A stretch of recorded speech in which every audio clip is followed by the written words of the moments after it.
Howdy, howdy, howdy, howdy, howdy, howdy. Welcome to Sunday School with Miss Wesley. So glad you could take time out of your busy schedule to want to learn about Jesus. Or you need help with your lesson plan. I understand. I have been there. So,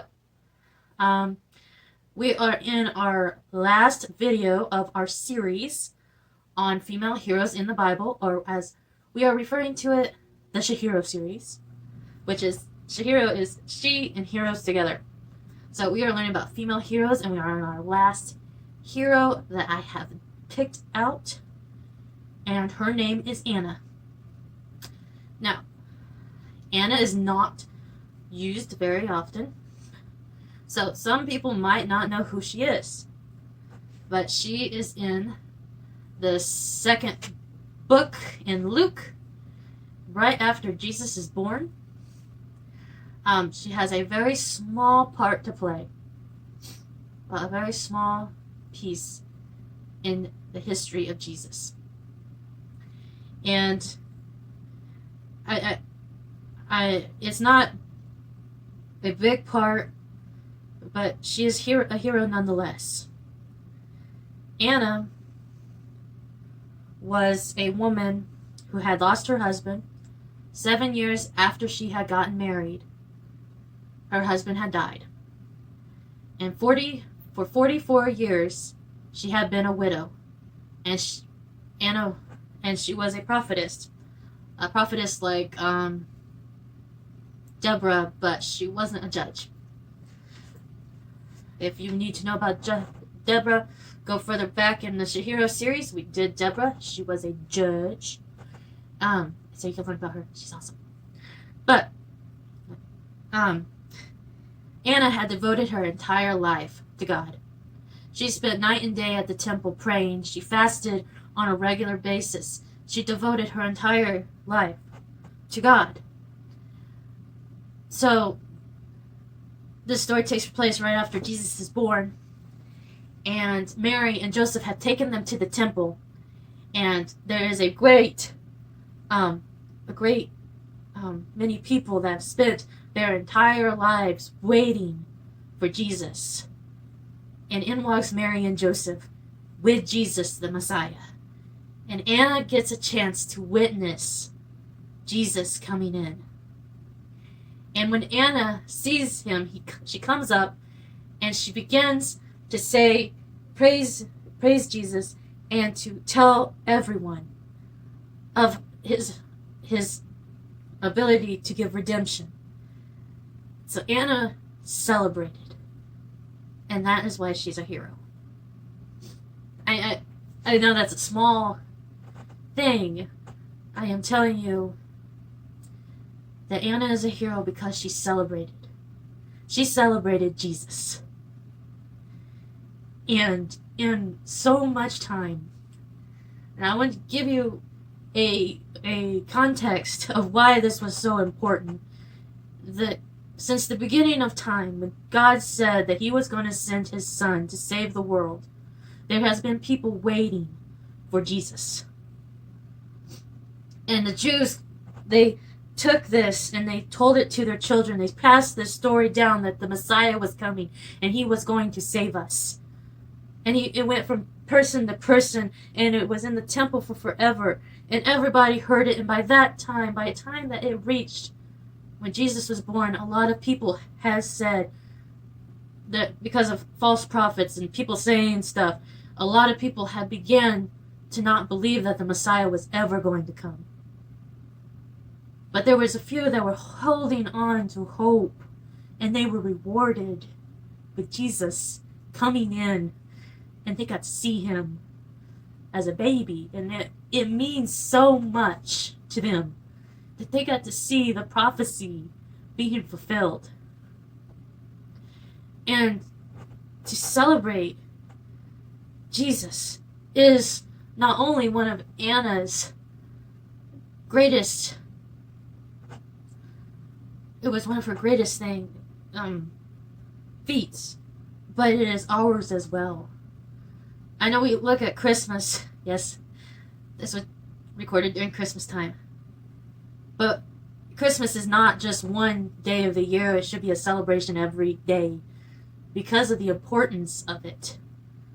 This event set aside a whole change in events, that Jesus had come to save the world, that no one should go to hell, that all could be saved, that we could have someone there, that we would never be alone, that we'd have someone there to take our troubles to, that we have someone there to give us peace when we are so much turmoil in our hearts, that we have brothers and sisters through the blood of Jesus. This little baby that Anna was celebrating changed the world so drastically that I can understand why we still celebrate it. And even though there has been attempt after attempt, even before Jesus was born, to destroy Christmas, nothing has ever stopped Christmas. Because you can't kill Christ. Satan has already tried. He came back. And this philosophy, this newfound way of trying to take Christmas away from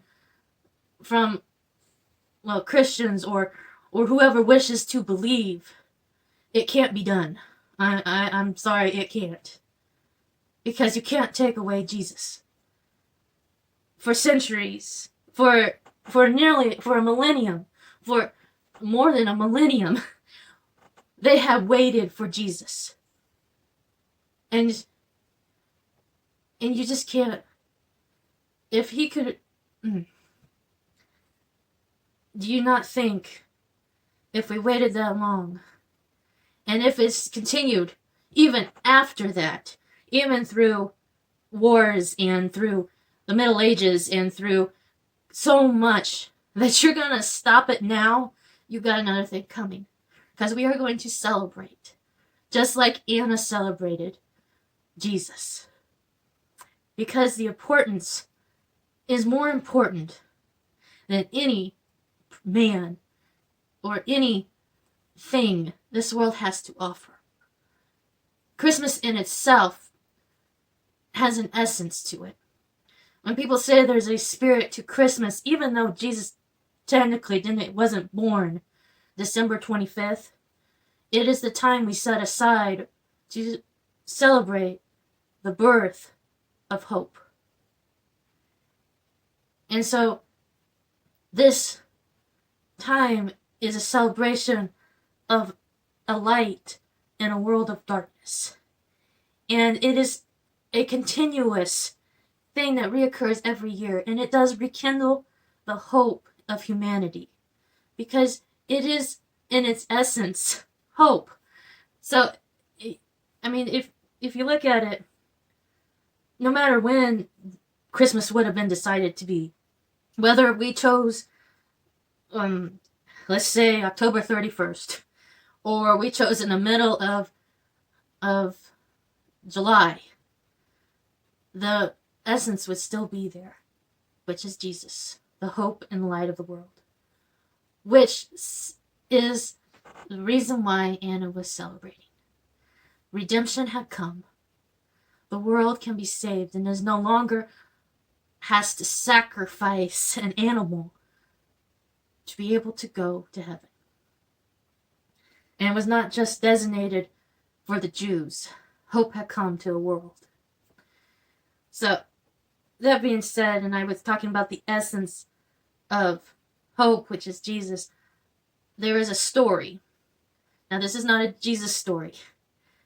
This is a story that takes place in World War I. And not the Nazis, that was World War II. There was no Nazis in World War I. Please pick up a book or research it for yourself. There were no Nazis in World War I. The whole setup for World War II, totally different than World War I. Anyways,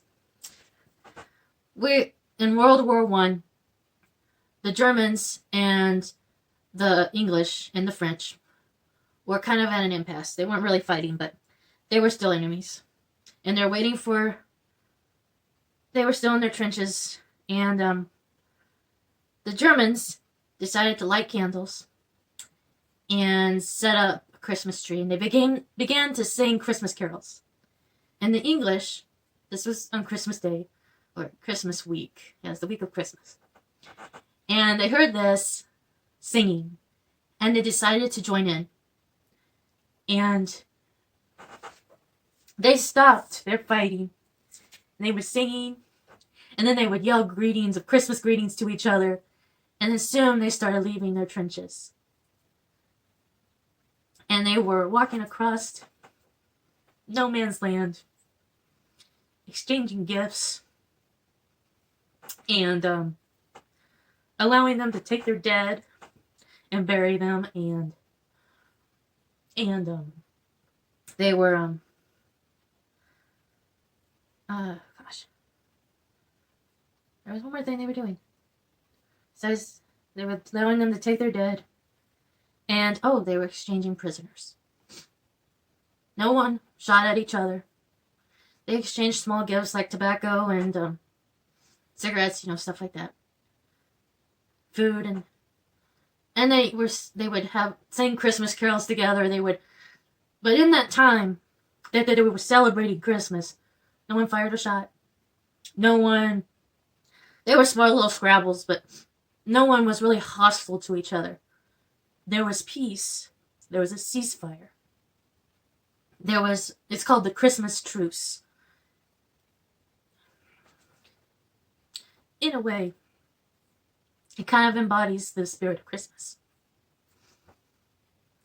And how important it is, this celebration that we set aside for each year.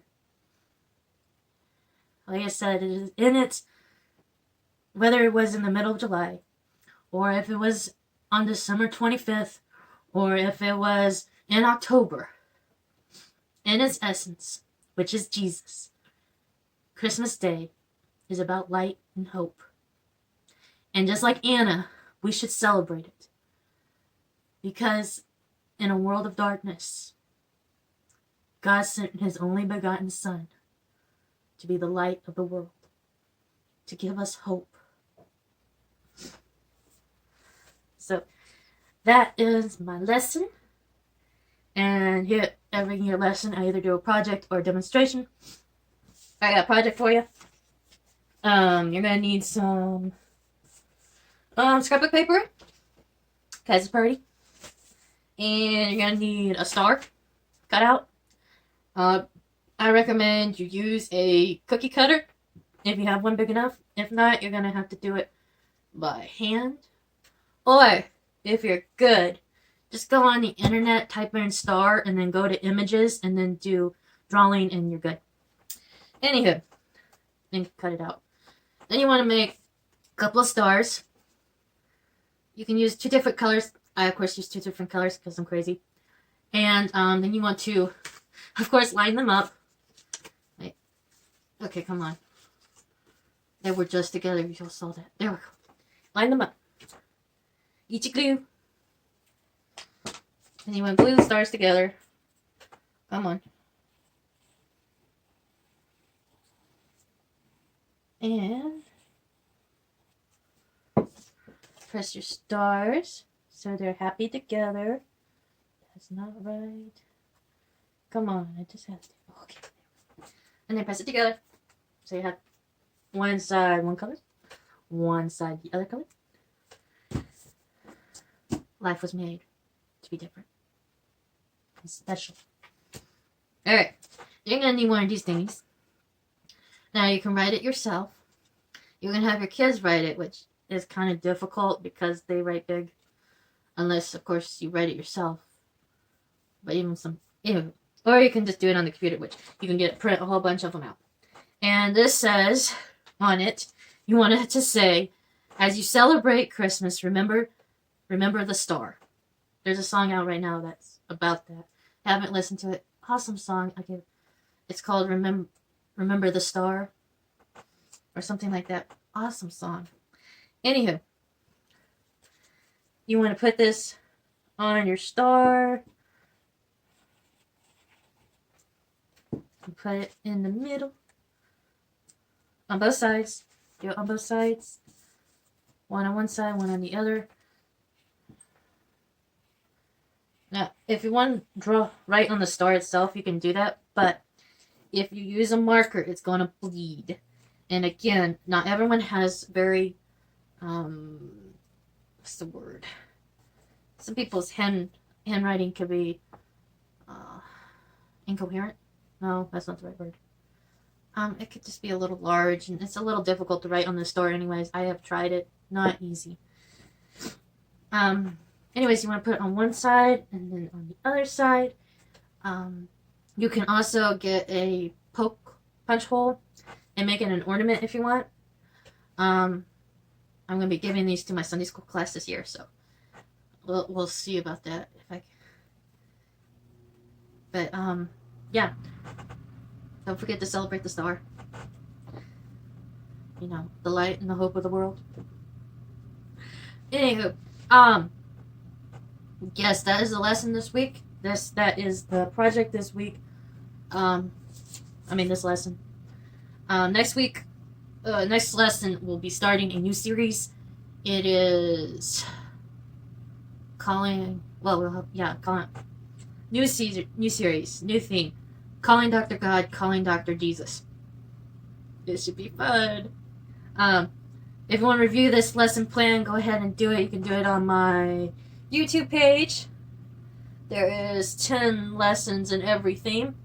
So, and then of course I have my special edition series and lessons.